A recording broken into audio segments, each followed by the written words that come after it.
Hi, welcome to week 3 of our philosophy class. I hope you had a really good time. I hope you thought a lot about your problems and you're thinking about philosophical approaches, the way that you add philosophical value to the decisions that you make to solve those problems. Okay, so this week we're on to week 3. We're talking about two really important curriculum models when we're dealing with ECE.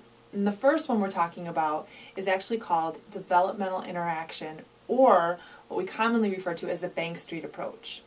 So I've designed some questions this week to help you think about that. And then the second approach is actually called direct instruction. I think what's sometimes confusing for students is they both start with D, developmental interaction, direct instruction. But the truth is they're really, really different approaches. So I want you to understand that at the very beginning when we get started. Okay, so come on over to my computer. Here's what we're going to be doing for week 3, okay? If you come over here to assignments and then you click in the week 3 folder, we'll look at the discussion questions. Before we do it, I do want to point out something to you right here. The Professional Journal Article Review Project. That's a link you haven't seen before. So when you click on it, what you're going to see is there's actually an assignment related to professional journal article review that you're going to need to do. Now originally in the syllabus and on Saturday, I told you that that review was going to be due week 4. But I did some thinking about that over the last couple days and decided what would work better is if you brought your articles to me week 4 and then you worked on this and turned it into me week 7. So that's what I'm going to do. You're actually going to be looking for 3 different articles related to one of the curriculum models, and I've listed them here: Montessori, High Scope, Creative Curriculum, and Reggio. I actually picked ones that had branded names to make this assignment a little bit easier. And then you're going to bring those articles to me.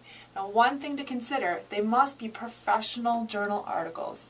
So a good spot to look for this is in the Baker College website under the link for library, and then click on articles and resources, so that you'll be actually in professional journal articles when you're looking for those articles, as opposed to just Googling Reggio articles. How do you know if you've actually gotten to a professional journal? So bring me those 3 printed articles out for week 4. I'll approve them or tell you need to keep searching, and then you'll actually complete the assignment by week 7. Okay, so here's the next thing. Coming back to the assignments and clicking on week 3.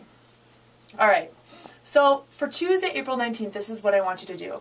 I want you first to begin looking at that developmental interaction approach through something called Bank Street. And I've written here a little introduction to Bank Street and how it got started and why it's actually connected to the developmental interaction approach. So what I'm going to actually have you do is go to the college's website. See, Bank Street College is still in existence. I'm going to have you right click on it, open it in a new window, and here we go. So for Tuesday's questions, what I'd like you to do is read Chapter 3. Now, Chapter 3 is not easy to read, so if you don't get the whole way through it, there are just a couple pages I mentioned in the discussion questions that are really important. Okay? The other thing I ask you to do in the questions is actually come over here and look at this college's, their existing website.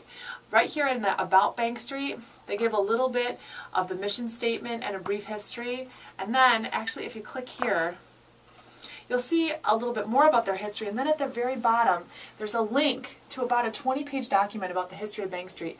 Honestly, if you read this document and just the pieces of Chapter 3 that I've outlined, you'd have a pretty good sense of the developmental interaction approach. So that's a suggestion. You might want to actually read that document. It won't take you very long, and read the pages that I recommend for the discussion questions. Okay, coming back to those questions.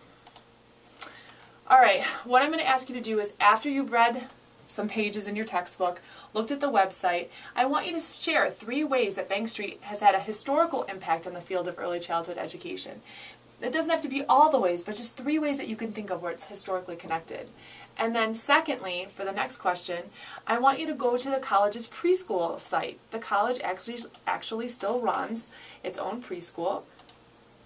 If you come here to children's programs and then go to the, not summer camp, back, children's programs, and go to the Family Center, you'll see some information about their actual functioning preschool program. It's a lab school where they're able to implement some of their ideas. And then there's a link here to curriculum where you can actually check out a little bit about what they say is important for each of these learning areas. So that's a good resource for you. And then the last thing is I want you to look specifically at 2 pages in this chapter that really describe the heart of developmental interaction and figure out what kind of strategies could you use in your classroom. Okay, so then for Thursday there's actually 2 articles. Thursday is about direct instruction, and these 2 articles right here are really going to give you a good sense of what direct instruction is. Okay? I have you start off by reading, just again, 2 pages of your textbook that actually describes direct instruction, and then reading 1 article that supports the direct instruction approach and 1 article against direct instruction. Direct instruction is a really scripted way to teach. It's where teachers get actually scripts, and they read from the scripts with children. They have the children repeat what they say, and then they do this over and over and over again. It really contrasts that very creative, open-ended kind of approach to teaching that you're learning here at Baker and that many other educational programs think are best. So it's a very, very different way of teaching, but some people say a very effective way of teaching, and that kids can get more academic skills more quickly if they get this highly scripted approach. So I'm going to have you read that and then compare and contrast that. What do you think? Do you think maybe this is a good approach to teaching? Okay, and then lastly, I want you to go into the groups page on Blackboard.